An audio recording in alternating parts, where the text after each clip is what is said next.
Again, my name is Brandon Roth, and I am from CA 726, Camarillo. Now, before I get started, I want to apologize if this gets a little emotional. This is the first time I've read this story, and it highlights some of the best and worst moments of my life. I'd like to thank Jan Hai for inviting me to speak here today. As I told her, events like these have always given me a tremendous amount of inspiration, and it truly is an honor to be here today, share my story, and hopefully give some of that back to you. But before I get to anything inspiring, I need to clear something up right away. If you're expecting to hear from someone who figured it all out, someone who cracked the code, someone who lost the weight once and never struggled again, you're going to be disappointed, because that's not me. In fact, I'm standing here as someone who still struggles with mental health, addiction, being a good husband and father, loose skin, and the fear of going backwards, with self-doubt. Make no mistake, I am someone who still messes this up. Someone who's lost hundreds of pounds and gained a lot of it back more than once. So if you're sitting there wondering, why is this guy up on stage? Good. That tells me you're exactly the kind of person this talk is for. By the time I was 33 years old, I really thought I would have this whole being an adult thing figured out. I didn't. What I had figured out was how to numb myself. Alcohol, marijuana, tobacco, video games, food, lots of food. These weren't hobbies, they were crutches. They were how I avoided discomfort, responsibility, boredom, fear, and honestly myself. None of these looked like rock bottom addictions, and that is what made them so dangerous. I was always the big kid growing up, but not the tragic story kind. I played football, I was popular, never bullied. People praised my personality instead of questioning my health. I blended in just enough to believe everything was fine. And that's a dangerous place to be when your life is falling apart quietly. College is where things really started sliding. Less class, more screen time and alcohol. Takeout became normal, movement disappeared. When my wife and I moved back to my hometown, life got comfortable. And comfort is where progress goes to die. Despite my doctor's growing concern, I felt fine. My blood work was fine, no major health crisis, no dramatic wake-up call. I was productive at work, I had friends, family who loved me. My weight just became my identity, not a crisis. So I told myself a lie that almost killed me. If I'm gonna die, I might as well die doing what I love. What I really meant was, I don't think I can change, so I'm gonna stop trying. By the time I was 30 years old, I weighed 500 pounds. We were broke, my marriage was strained, I was bored, depressed, and deeply addicted, but still convinced I was in control. That's the thing about addiction and food. You don't have to hit rock bottom. You can just slowly sink. January 8th, 2018. That was the day everything cracked open. But not because I was suddenly motivated, certainly not because I believed in myself, but because I was tired of being a victim of my own behavior. So I quit drinking, I quit smoking, I talked to my doctor, I asked for help. And that last part mattered more than anything else. We have this strange stigma in society where the value of success is measured by how little help someone receives. People constantly ask me, how did you do it? How did you lose the weight? But they don't want to hear gastric bypass or medication because somehow that diminishes the struggle. Let me be clear. There is no easy way out. Surgery doesn't remove addiction. Medication doesn't remove behavior. But asking for help is not weakness. It took me more strength to ask for help than it did to spend years silently struggling alone. So I joined an outpatient recovery group. I listened to my doctors. I trusted them. I accepted that maybe, just maybe, they knew better than I did. Food though, food still had its hooks in me. Then, 3 months later, my wife showed me 2 little blue lines. We were having a baby. And for the first time in my life, fear worked for me instead of against me. Because, all right, do it this way. All right. But as I was saying, for the first time in my life, fear worked for me instead of against me. Because I realized something simple and brutal. Love is not enough if you don't live long enough to get it. So I went back to my doctor and I reopened the conversation about weight loss surgery, something I had previously dismissed because it required absolute sobriety. This time, I was ready. When I had my first consultation with a bariatric surgeon, he told me something that surprised me. I'll never forget. Of all the things I could do to ensure long-term success, diet, exercise, supplements, the most important thing, being part of a support group. That's when I was introduced to TOPS. I joined TOPS in June of 2018. I walked in ashamed, embarrassed, afraid everyone would see me as the guy who really messed up. Instead, I was welcomed. No pity, no judgment, just people who understood. My starting weight with TOPS was 458 pounds. I took on the role of treasurer, not because I'm great with money, but because I knew something about myself. If I'm useful, I'll stay. Every meeting made me feel a little more human again. I started respecting my body, not loving it, not celebrating it, just respecting it. Fast food went first, then soda, then breakfast became a real meal instead of an energy drink. Protein first, vegetables later, chew, pause, put the fork down, don't eat in front of a screen. Was it perfect? No. Was it better? Yes. Movement came next. And honestly, my dog deserves more credit than I do. At first, I could barely make it around the block. My back was on fire. I stopped constantly. But slowly, pain faded. Distance increased. Confidence followed. TOPS helped keep me accountable. Sometimes my greatest motivation wasn't pride. It was just not wanting to say, I'm glad I'm here. That's real motivation. And it worked. Before my surgery, I lost 130 pounds. My medical team literally applauded me in the operating room. And after my surgery, I lost another 130 pounds.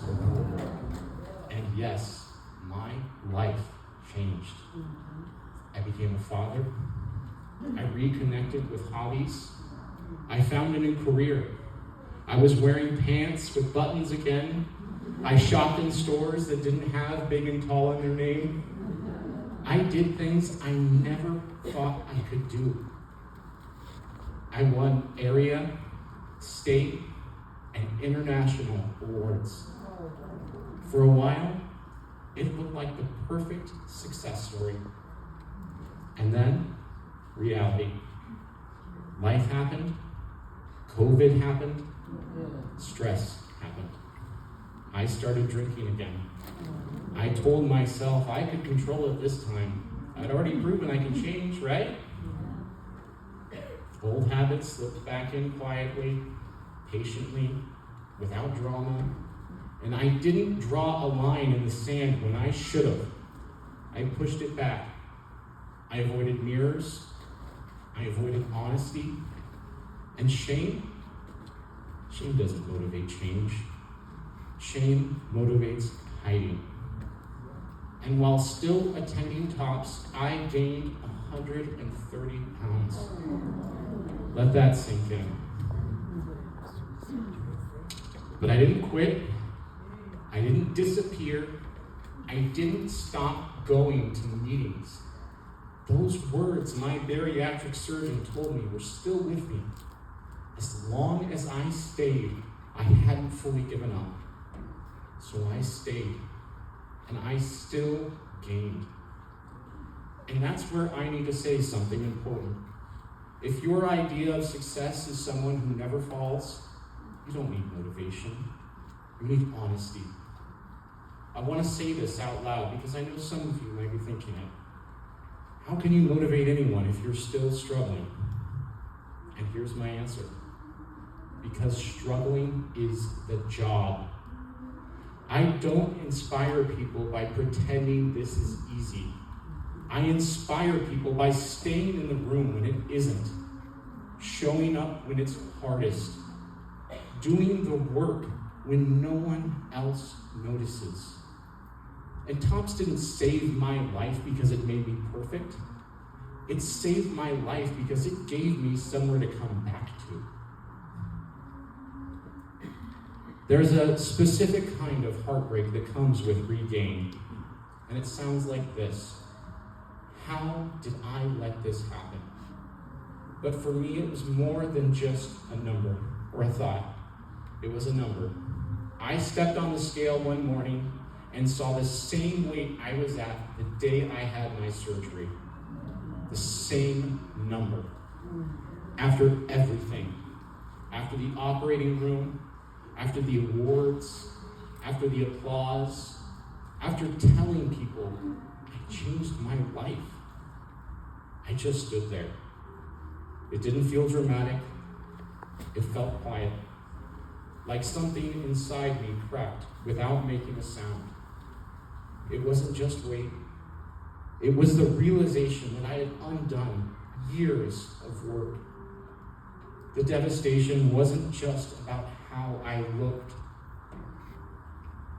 It was the heartbreak of thinking, I have to do this all over again.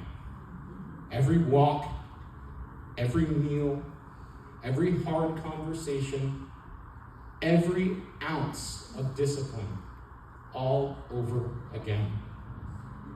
And I won't lie to you, part of me wanted to quit right there, because starting over is exhausting. But then I had to ask myself something simple. What's the alternative? Stay there? Keep gaining? Pretend it isn't happening? Or disappear completely? Those were my only other options. So yeah, it felt like starting over. But the truth is, I wasn't starting from scratch. I was starting from experience, from scars, from lessons learned the hard way. And I would rather repeat the work than repeat the regret. You see, regaining weight doesn't mean you failed. It means life happened faster than your coping skills. The only real failure is disappearing. The moment you stop showing up to meetings, to honesty, to yourself, that's when the fight ends. And as long as you're still here, you're still in the fight. So what does success even mean to us anymore? Is it being your lowest weight ever? Losing more than anyone else? Never struggling again? Or is it staying honest, staying connected, refusing to quit? Perfection had burned me out, so I stopped chasing it. Instead, I chased 1% better. One better meal, One honest weigh-in, one walk, one hard conversation. Because 1% becomes momentum, and momentum becomes transformation. I now stand before you at 40 years old, weighing less than I did when I was 14.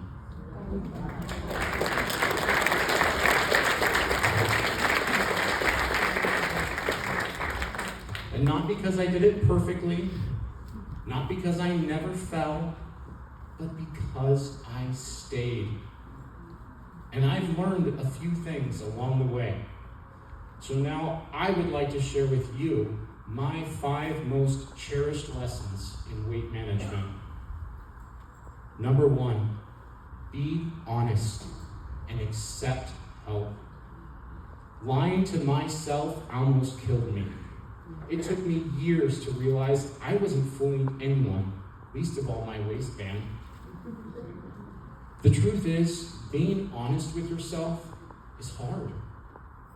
Owning your destructive habits without using them as weapons against yourself is even harder. There's a term for a particularly sinister form of procrastination, where a person pretends to work towards change without actually changing. Buying new workout clothes, watching fitness videos, researching diets. It's called action faking. Action faking is seductive but useless. It produces nothing. You don't need solutions first. You need truth. And the truth is, motivation is tempting to wait for, but it rarely arrives before we start. Action comes first. Small, consistent steps build momentum and create the motivation you thought you needed. Progress asks for discipline more than inspiration. And setbacks are part of the process, not proof that you failed. And you don't have to do this alone. So here's the game changer. I stopped worrying about how I was going to lose the weight, and I started focusing on why. That's when I finally had the courage to ask for help. And believe me, accepting it was not weakness, it was survival. You see, needing help isn't weakness. Refusing it is. Number 2, prepare. You wouldn't jump in a car for a cross-country trip without snacks, playlists, and bathroom stops mapped out. Weight loss is no different. Preparation is key. Before making lifestyle changes, I take time to plan, journal, daydream about what I want to feel like at my goal weight, maybe hang up a pair of jeans that used to fit. I treat this like spring cleaning for the soul. Reconnecting with friends, distancing from the drama, finding new hobbies, getting excited about feeling good again. Because the next phase ain't exactly a spa day. You see, change doesn't have to be dramatic, but it does need to be deliberate. So prepare ideas, prepare environments, prepare your mind. Motivation is easier to find if it's already packed and waiting. Number 3, get comfortable being uncomfortable. If we're going to be honest, weight loss isn't always fun. I had to retrain my taste buds. Black coffee and Greek yogurt used to taste like punishment. Now they're my preference. I had to accept that change often feels like suffering, but the kind that makes you stronger. Make no mistake, this is where the real work begins. But it's also where you prove to yourself that you're worth it. One change at a time, 1 month at a time, One sweaty walk around the block at a time. Is it hard? Oh yeah. Is it worth it? Absolutely. This part sucks. That's not negativity, that's reality. But discomfort is the price of progress. And yes, tastes change. Bodies adapt. Brains rewire. But only if you stay long enough. Number 4, never stop showing up. When my bariatric surgeon told me the most important thing for long-term success was being in a support group, I thought he was being dramatic. But the truth is, when I moved to a new city, when I gained, when I felt like a complete failure, TOPS was still there, a constant, a lifeline. Support groups like TOPS aren't just about accountability. They're about community, vulnerability, and emotional push-ups. You can't just fix your body. You have to tend to your spirit too. Support groups aren't optional. They are emotional exercise. Diet and movement handle the body. Community handles the rest. Because sometimes saving your life looks a lot like sitting in a folding chair on a Tuesday evening, surrounded by people who believe in you, even when you don't believe in yourself. Number 5, live by principles. Your motivation needs a backbone. When the scale refuses to budge and the cookie aisle starts whispering your name, you need something deeper to hold on to. For me, that's my personal set of motivational principles. I believe I will feel better if I make better choices. I believe I can feel satisfied eating healthy food. I believe small choices make a big difference. These beliefs keep me grounded when the journey gets rocky. Steal them if you'd like, but I encourage you, find your own and live by them. Now, I want to leave you with this. Some of you are here today thinking, I gained too much, I don't belong, I'm broken. I want to say this as clearly as I can. Events like these are not for people who are winning. They are for people who refuse to give up. If weight loss was about motivation, none of us would need this room. If it was about intelligence, we'd have solved it already. If it was about discipline, shame would have worked by now. But it's not. It's about staying connected longer than the problem stays loud. And I don't stand here as proof that that's easy. I stand here as proof that you can fall hard and still stand back up without disappearing. I've been at 500 pounds. I lost over 260. I gained back 130. And I'm still here. Still weighing in. Still learning. Still uncomfortable. Still honest. And that, not the number on the scale, is what changed my life.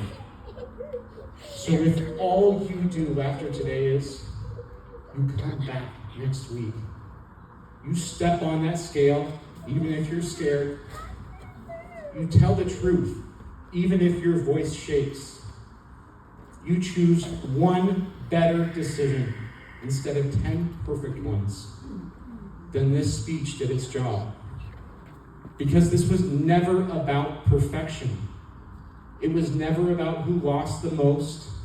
It was never about who never regained. It was never about who needed the least help.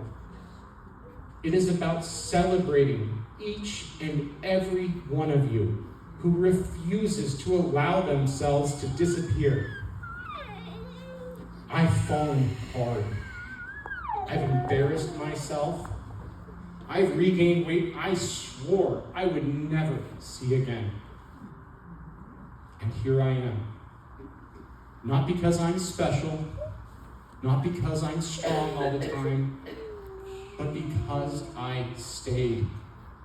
That's it. I stayed when I was proud. I stayed when I was ashamed. I stayed when I was winning. I stayed when I was gaining. And staying changed everything. So if you remember nothing else from me today, remember this. You don't need a loss every week. You don't need to feel motivated. You don't need to be perfect. You just need to stay. Stay honest. Stay uncomfortable. Stay in the fight. Because the only people who truly fail at this are the ones who convince themselves that they don't belong here anymore. And if you're here today, you belong. Thank you.